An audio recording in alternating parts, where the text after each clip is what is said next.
परमेश्वर के वचन की ओर चलेंगे और हम निकालेंगे भजन 1 और उसका पहला पद। भजन 1 और पहला पद। जब भी हम भजन संहिता की बात करते हैं तो भजन का मतलब भजन है, यह अध्याय नहीं है। कई बार हम बोल देते हैं, ऐसा गलती से निकल भी जाता है कि भजन संहिता एक अध्याय नहीं है, यह अपने आप में एक भजन है। भजन का मतलब होता है गीत। भजन का क्या मतलब होता है? गीत। अध्याय और गीत में बहुत अंतर होता है। तो जितने भी भजन है वो भजन है और उसको ऐसे ही समझना है। तो सबसे पहले हम निकाल के पढ़ेंगे भजन 1 का 1। क्या ही धन्य है वह पुरुष, क्या ही धन्य है वो पुरुष जो दुष्टों की युक्ति पर नहीं चलता, जो दुष्टों की युक्ति पर नहीं चलता और ना पापियों के मार्ग में खड़ा होता ना है, पापियों के मार्ग में खड़ा होता है और ना ठट्ठा करने वालों की मंडली में और बैठता ना है। ठट्ठा करने वालों की मंडली में बैठता है। परमेश्वर के वचन से हम इस बात को देख रहे हैं कि धन्य है वो पुरुष।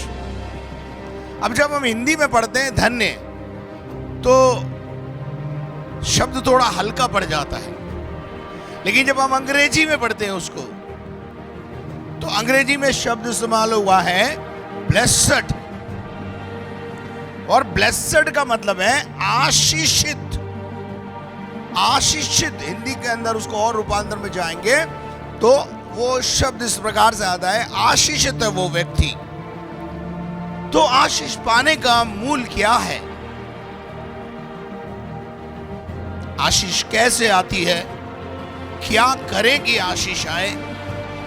इन दिनों में हम परमेश्वर को वचन से देखेंगे और सीखेंगे। ये मौका जो प्रभु ने हमें दिया है, हम इसे गंवाए नहीं, परंतु हम इसको देखें कि क्या करें कि हम आशीषित हो जाएं। आज कुछ बातों को देखेंगे। बाइबल में आशीषित होने के लिए कई फॉर्मूलाज बाइबल में लिखे हुए हैं। अब्राहम से परमेश्वर ने कहा, अपना देश, अपनी जन्मभूमि और अपने पिता के घर को छोड़कर उस देश में चला जा जो मैं तुझे दूंगा, और मैं तुझे आशीष दूंगा, और ना केवल आशीष दूंगा लेकिन आशीष का मूल बनाऊंगा। मैं यहां विश्वास करता हूं हम आशीष पाने के लिए नहीं आए हैं, परंतु आशीष का मूल बनने के लिए आते हैं। हालेलुया। हम अपने समाज के लिए आशीष का कारण बने, हम अपने परिवार, हमारे खानदान के लिए आशीष का मूल बन जाएं। तो आपको प्रभु आशीष नहीं देना चाहता है, परंतु आशीष देने वाला बनाना चाहता है। आमीन। ब्लेस्ड कौन है वो व्यक्ति जो आशीषित हो जाएगा? उसके लिए सबसे पहली बात हम परमेश्वर के वचन में से पढ़ेंगे भजन 106 का 3। भजन 106 का 3 और यशायाह 56:2। 2 आयतें मैं आपको दूंगा। क्या ही धन्य है वे, धन्य है वो व्यक्ति जो न्याय पर चलते। तो क्या करना पड़ेगा? हमें न्याय के कामों पर चलना पड़ेगा। अगर हम आशीषित होना चाहते हैं तो हम अन्याय करना बंद करें, हम न्याय के रास्ते पर चलना शुरू करें, न्याय की बात बोलें, मुंह देखा न्याय ना करें, पक्षपात ना करें। और बाइबल बोलती है, परमेश्वर का वचन कहता है, धन्य है वे व्यक्ति जो न्याय पर चलता है, यानी न्याय पसंद है। काले को काला कहना है, गोरे को गोरा कहना है, बड़ा मुश्किल होता है, बहुत मुश्किल होता है। लेकिन ये समझना है कि न्याय क्या है। और उसके बाद वो लिखता है, और हर समय बोलो, और हर समय का मतलब क्या है? 365 दिन 24 घंटे धर्म के काम करता है। कैसे काम करने हैं? सिर्फ इतवार को धर्म के काम करना है, या साल में एक बार पानी पिलाकर के धर्म का काम करना है, या चारा खिलाकर धर्म का काम करना है, एक बार साल में, कई जगह पर ऐसा होगा, लेकिन बाइबल का परमेश्वर अपने लोगों को 365 दिन और 24 घंटे धर्म के काम करने के लिए प्रेरणा देता है। Praise the Lord. आपने थोड़ी देर धर्म का काम कर लिया और बाद में आपने अपना कर्म बिगाड़ लिया, आप कभी आशीषित नहीं होंगे। इसलिए हम इस बात को ध्यान रखें कि कैसे प्रभु आशीष देता है। न्याय के काम, न्याय पसंद होना है और उसके साथ साथ धर्म के काम को 24 घंटे 365 दिन करना है। कोई पर्टिकुलर एक डे नहीं चुनना है कि इस दिन मैं धर्म के काम करूंगा बस, या रविवार में प्रभु का रहूंगा बस, या रविवार को ही अपना भेंट और दशमांश और ये सब चढ़ाऊंगा।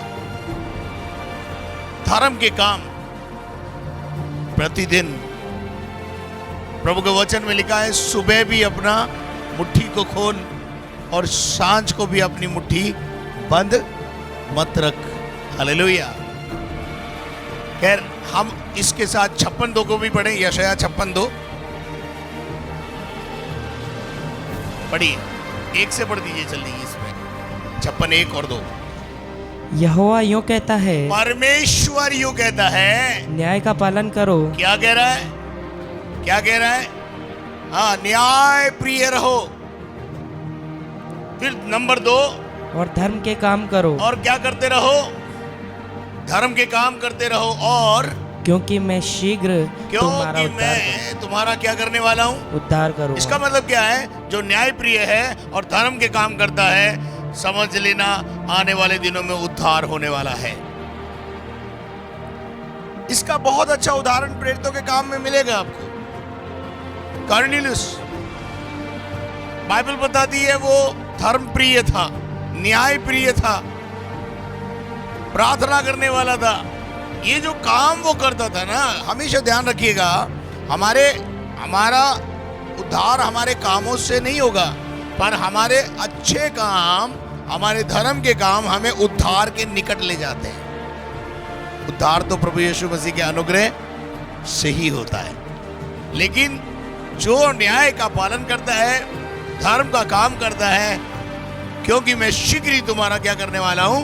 उद्धार करूंगा, और मेरा धर्मी होना तुम पर क्या हो जाएगा? प्रकट होगा। दूसरी आयत को, क्या ही धन्य है वह मनुष्य, धन्य है वो पुरुष, यानी आशीषित है वो व्यक्ति, आशीष पा चुका है वो व्यक्ति। अगर मैं ऐसा कहूं तो कोई अतिशयोक्ति नहीं होगी। कौन सा व्यक्ति? कौन सा व्यक्ति? अब पढ़ेंगे आगे। जो ऐसा ही करता है। जो कैसा करता है? ऊपर जो लिखी बात है, एक आयत में जो लिखी बात है वो करता है। आगे, और वह आदमी, और वो आदमी जो इस पर स्थिर रहता है। स्थिर रहता है, लगातार उस काम में बढ़ता चला जाता है। एक दिन कर लिया, बाकी के दिनों छोड़ दिया, वो नहीं चलेगा भाई। आशीषित होने के लिए बहुत सारी बातें हैं जिनको हमें सीखना है, और मैं आपको बताऊंगा और आप सीखेंगे और आप आशीषित होंगे। आमीन। और क्या लिखा है? और जो विश्राम दिन को पवित्र विश्राम दिन को क्या करना है? पवित्र मानना है, और अपवित्र करने से बचा रहता है, और अपने आप को और अपने परिवार को, अपने जीवन को अपवित्र नहीं होने देना है। क्योंकि पवित्र पात्र बनोगे तभी पवित्र आशीष आपके जीवन में आएगी। अगर पवित्रता नहीं है तो भूल जाइए कि आप कभी आशीष पा पाएंगे। आगे क्या लिखा है? और अपने हाथ को हाँ, सब भांति की बुराई करने से रोकता है। अपने हाथ को क्या करना है? अपने पाँव को, अपने हाथ को, अपने शरीर को, मैं अगर ऐसा कहूं तो अच्छा होगा, अपने पूरे शरीर को बुराई करने से रोकता है। क्योंकि बुराई जुबान से होती है। दोष लगाने के लिए हाथ भी उठता है। दोष लगाना है तो क्या करना पड़ेगा? उंगली उठानी पड़ेगी। अपने आप को इन बातों से रोको। हमको दुनिया से क्या काम, जो कर रही है दुनिया उसको करने दो। हमें आशीष होना है, मुझे और मेरे परिवार को आशीषित होना है। इस बात का ध्यान रखो। दुनिया में बहुत सारे लोग हैं, बहुत कुछ करते हैं, लेकिन वो जो कर रहे हैं ना, मालूम है, they are losing their blessings. पर जो हम कर रहे हैं, हम आशीष कमा रहे हैं अपने लिए और अपने बाद अपनी जनरेशन के लिए। क्या आप मेरे साथ हैं? क्या आपको मेरी बात समझ में आ रही है मेरे अजीजों? दूसरा पद हम पढ़ेंगे। दूसरी बात, पहली बात हमने पढ़ी है कि हमें भक्ति में जीवन जीना है। नंबर 2, परमेश्वर पर भरोसा रखना है। 2:12 भजन 2:12 दूसरा पॉइंट है मेरा, भजन 2:12। धन्य होने के लिए क्या करना है? पढ़े। पुत्र को चूमो, हाँ ऐसा न हो कि वह क्रोध करे हाँ। और तुम मार्ग ही में नष्ट हो जाओ, आगे क्योंकि क्षण भर में उसका क्रोध भड़कने को है। आगे। धन्य है वे जिनका भरोसा उस पर है। धन्य है वे व्यक्ति, यानी आशीषित है वो व्यक्ति जिसका भरोसा, विश्वास परमेश्वर पर है, मनुष्य पे नहीं, अधिकारियों पे नहीं, जिसका भरोसा खुदावंत पर है। भजन 40:4 पढ़िए। क्या ही धन्य है वह पुरुष। देखिए लिखा है आशीषित है वो व्यक्ति। ये जो धन्य है ना, आपको कम समझ में आता है। आप जहां भी धन्य हो ना, वहां आशीषित पढ़ लिया करो, तब आपको अच्छा, और ज्यादा अच्छा लगेगा। आशीषित है वो पुरुष जो जो यहोवा परमेश्वर यहोवा परमेश्वर पर भरोसा करता है। आमीन। क्या आपको मेरी बात समझ में आ रही? नंबर 3, 32:1 भजन 32:1 नंबर 3। क्या ही धन्य है वह, धन्य है वो, यानी आशीषित है वो जिसका अपराध क्षमा किया गया जिसका पाप क्षमा किया गया है और जिसका पाप ढांपा अजी गया। एक मुझे बताइए, पाप क्षमा कब होते हैं? पाप क्षमा कब होते हैं? पाप क्षमा जब होते हैं जब मनुष्य अपने पाप को मान लेता है और छोड़ देता है, तो प्रभु उसे क्षमा कर देता है और उस पर दया भी कर देता है। कुछ लोग होते हैं पाप करते जाते हैं, छोड़ते भी नहीं है और दया भी चाहते हैं, वो पॉसिबल नहीं है। धन्य है वो पुरुष जिसका अपराध प्रभु क्षमा करता है, हालेलुया, जिसका पाप ढांपा गया है। आमीन आमीन। चलिए आगे बढ़ेंगे, एक और आयत हम पढ़ेंगे, भजन 32:2। क्या ही धन्य है वह हाँ, मनुष्य जिसके अधर्म का यहोवा लेखा न ले। जिसको खुदा ने माफ कर दिया। अधर्म का लेखा कब नहीं लिया जाएगा? अधर्म का लेखा कब नहीं लिया जाएगा बताइए? अधर्म का लेखा उस समय नहीं लिया जाता है जब परमेश्वर उसे माफ कर देता है। सजा कब नहीं मिलती है? जब उसको माफी मिल जाती है। धन्य है वे जिसका खुदा अधर्म का लेखा ना ले। लेकिन प्रभु का वचन आगे कहता है जिसकी आत्मा में क्या ना होना चाहिए? कपट न हो। कपट रहित जीवन होना चाहिए। मेरे अजीजों, अगर हमारे जीवन में कपट है, ये भी कपट है कि हम प्रभु के भवन में जब तक आएंगे, जब तक हमारा को चंगाई ना मिल जाए, छुटकारा ना मिल जाए, ये भी कपट है, ध्यान रखना। और इस कपट को कोई नहीं जानता है, पर प्रभु जानता है। कुछ लोग कपट रख के घर प्रभु के भवन में आते हैं, प्रभु के पास आते हैं कि चलो जी, हमने सुना है यहाँ भी चंगाई मिलती है, यहाँ भी छुटकारा मिलता है। जब तक चंगाई और छुटकारा ना मिले तब तक आते रहो, छुटकारा मिल जाएगा, उसके बाद आने की जरूरत नहीं है। ये कपट है, ये आपकी आत्मा में कपट भरा हुआ है। तो जिनकी आत्मा में कपट है वो कभी भलाई नहीं देखेंगे। मत सोचना कि आपकी भलाई हो जाएगी। इसीलिए यहाँ पर कई लोग चमत्कार नहीं पाते, क्योंकि प्रभु मनों से बड़ा है और मनों को, विचारों को भी जानता है। लेकिन जिनका मन शुद्ध होता है, परमेश्वर उनके जीवन में काम करता है। कपट रहित मन, वचन में लिखा है, जिनका मन कपट में रहित होता है, उनके जीवन में परमेश्वर अपनी सामर्थ को प्रकट कर देता है। Praise the Lord. मेरे अजीजों, और आगे हम पढ़ेंगे भजन 41 का 1। धन्य होना है, आशीषित होना है, तो एक काम ये भी करना पड़ेगा। पढ़िए, क्या ही धन्य है वे क्या ये धन्य है वो जो कंगाल की सुधि रखता है। क्या करना है? आशीषित होना है तो कंगालों की, कंगाल और बदहाली में पड़े हुए लोगों की सुधि लेनी है। क्या आप मेरे साथ हैं? अब कंगाल कौन है? आपको कंगाल कहां मिलेगा और किस कंगाल की सुधि लेनी है? बाइबल की गहराइयों में जाओगे, बाइबल को समझोगे, आपको सब कुछ समझ में आएगा। बाइबल पढ़ना शुरू कीजिए, कंगाल कहाँ रहता है वो आपको पता चल जाएगा। अब आपके सामने सवाल है ना कि ये कंगाल कहाँ रहता है, उसकी सुधि लेने कैसे जाऊं? तो बाइबल पढ़िए, आपको कंगाल कौन है पता चलेगा।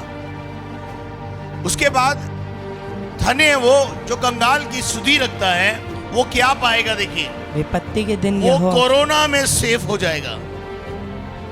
विपत्ति का दिन तो कोरोना ही था ना। मुझे नहीं लगता कि इससे बड़ी कोई विपत्ति कोरोना के अलावा कोई आई हो अभी तक, है जी। जहां सांस लेना भी भारी था, है जी, मुंह पे पट्टी बांध के चलो। आमीन। यहां लिखा है विपत्ति के दिन, संकट के दिन कंगाल की गई सहायता का रिवार्ड मिल जाएगा। आमीन। प्रेज़ द लॉर्ड कि यहोवा उसको क्या करेगा?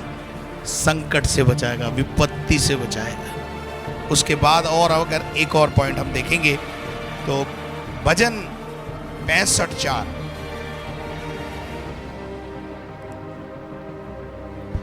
क्या ही धन्य है वे हाँ, जिसको तू चुनकर अपने समीप आने देता है। क्या ही धन्य है वो पुरुष या स्त्री जिसे परमेश्वर ने चुन लिया हो।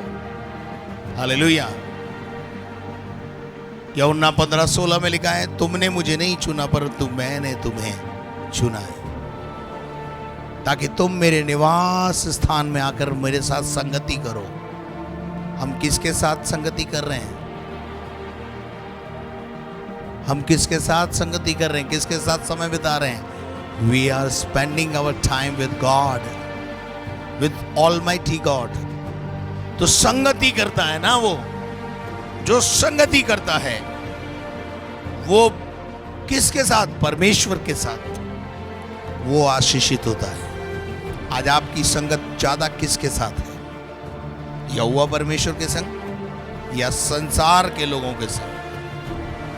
भजन का एक लेखक है, वो कहता है, आए खुदा मुझे मनुष्यों से बचा और उन मनुष्यों से बचा जिनका भाग केवल इसी जीवन में है, जो केवल संसार की बातें करते हैं। मैं उनसे बचना चाहता हूं और मैं आपको बताना चाहता हूं, जितना संसार की बातों से बचोगे, संसारिक लोगों से बचोगे, प्रभु की उपस्थिति में रहोगे, प्रभु के साथ संगति करोगे, तो आशीषित होते चले जाओगे। आमीन, हालेलुया। उसके बाद एक और हम पढ़ेंगे परमेश्वर के वचन में से, भजन 84:4 और 5। इनमें से दो बातें बताकर आज हम इसको विराम करेंगे। क्या ही धन्य है वे, क्या ही ब्लेस्ड है वो व्यक्ति, क्या ही आशीषित है वो व्यक्ति जो तेरे भवन में रहते हैं। कहाँ रहता है? आपका एड्रेस क्या है?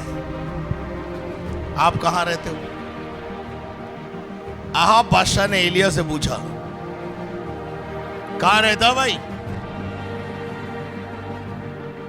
उसका जवाब था, मैं यहोवा परमेश्वर के सम्मुख रहता हूं। I live in the presence of God. Hallelujah. आप में से कोई है इस बात को समझ ले, हमें परमेश्वर की उपस्थिति में रहना सीखना है। I live in the presence of God. यहोवा के भवन में रहते हैं। कहाँ रहना है? यहोवा के भवन में रहते हैं। और भवन में रह के क्या करते हैं? निरंतर। निरंतर का मतलब क्या होता है? विदाउट, बिना रुके स्तुति करते रहते हैं। बिना रुके बुराई करते रहते, वो नहीं। बिना रुके और कोई काम करते रहते, वो नहीं। ब्लेसेड वो हैं, आशीषित वो होंगे जो उसके भवन में रहते हैं। हालेलुया। मेरे अजीजों, मूसा तो बार बार आया जाया करता था, पर यहोशू नाम एक व्यक्ति था जो तंबू को कभी छोड़ता नहीं था। दाऊद बादशाह कहता है, मुझे तेरी डेवढ़ी पर पड़ा रहना पसंद है। हालेलुया। दुनिया के अंदर 1000 दिन बिताने से एक दिन तेरे साथ बिताना बहुत ही उत्तम है। मेरे अजीजों, live in the presence of God. अगर आप आशीषित होना चाहते हैं, दुनिया से कट करो अपने आप को। मैंने कट किया अपने आप को। That's why I blessed by God. मैं आशीषित क्यों हूं? मेरा परिवार क्यों आशीषित है? कट किया है। आज संसार के लोग और जो बहुत निकट रिश्तेदार हैं, उनसे भी कट हुआ है, नहीं है वो हमारे साथ। लेकिन खुदा की उपस्थिति में, खुदा के भवन में रहना आशीष का कारण है। आपको कई बार मौका मिलता है प्रभु की उपस्थिति में रहने का, बट आपके अपने एजेंडा इतने हैं।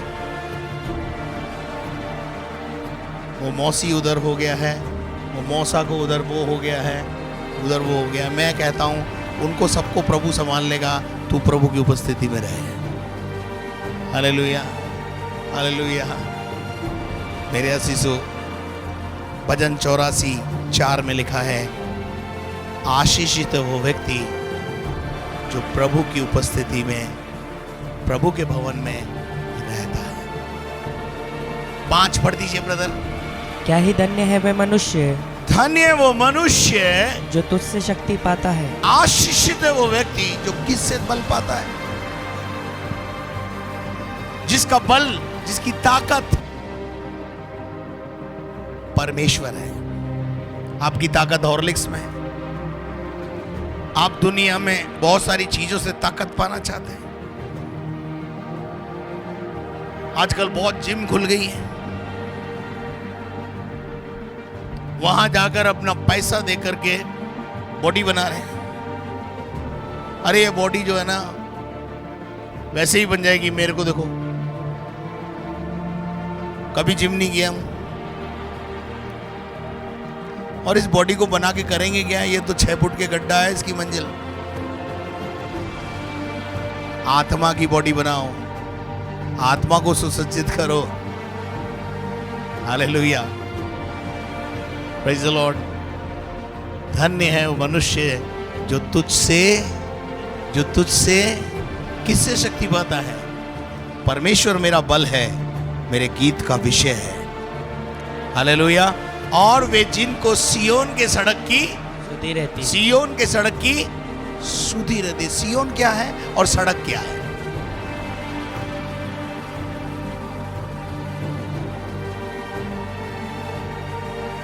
सियोन का मतलब है स्वर्ग। सियोन जाने का रास्ता, जो रास्ता चौड़ा है वो नरक पहुंचाता है, जो रास्ता सकड़ा है वो सियोन पहुंचाता है। सकड़े रास्ते में प्रॉब्लम्स हैं, पर मंजिल स्वर्ग है। चौड़े रास्ते में कोई प्रॉब्लम नहीं है, पर मंजिल नरक है। चुनाव आपका है। दोनों चीज आपके सामने रखी है। आपको चौड़ा रास्ता चाहिए या आपको सकड़ा रास्ता चाहिए? हम प्रार्थना करें। स्वर्गीय दयालु पिता परमेश्वर, आशीषित है हम कि हम तेरी उपस्थिति में हैं। आशीषित है हम इसलिए कि प्रभु हम तेरे भवन में हैं। आशीषित है इसलिए प्रभु कि तू हमारा बल और हमारी ताकत है और हमारा भरोसा है। खुदा प्रभु, हम न्याय प्रिय बने, ऐसा हमें तू बल, शक्ति और सामर्थ्य, बुद्धि और ज्ञान से परिपूर्ण कर। इन बातों पर विचार करने की ताकत दे। हम यहां से सुनकर जाने वाले नहीं हो प्रभु, लेकिन आशीषित कैसे बनते हैं ये फॉर्मूलाज अपनी लाइफ में अप्लाई करने लगे प्रभु जी। इनमें से बहुत सारी बातें हम कर सकते हैं, एक कोई बातें जो हमने अभी पढ़ी, सुनी, सीखी प्रभु, इनमें से कोई भी बातें कठिन नहीं है प्रभु जी। जितना कठिन रास्ता हम चलकर आए हैं प्रभु जी, उतना कठिन नहीं है प्रभु। Bless each and every one lord, हर एक बसर को आशीष दे, सुनने वाले को आशीष दे प्रभु जी। सुनने वाले को इन 8 बातों पर वर्णन करने के लिए बल दे। धन्यवाद करते तूने मेरी प्रार्थना को सुना है, यीशु मसीह के जलाली और सामर्थी नाम से मांगते हैं। और अब हमारे खुदावंद यीशु मसीह का फजल, खुदा बाप की मोहब्बत, पाक रूह की रिफाकत और शराकत अब से लेकर हमेशा तक हम सबों के साथ होती रहे। और हम सब बोले आमीन।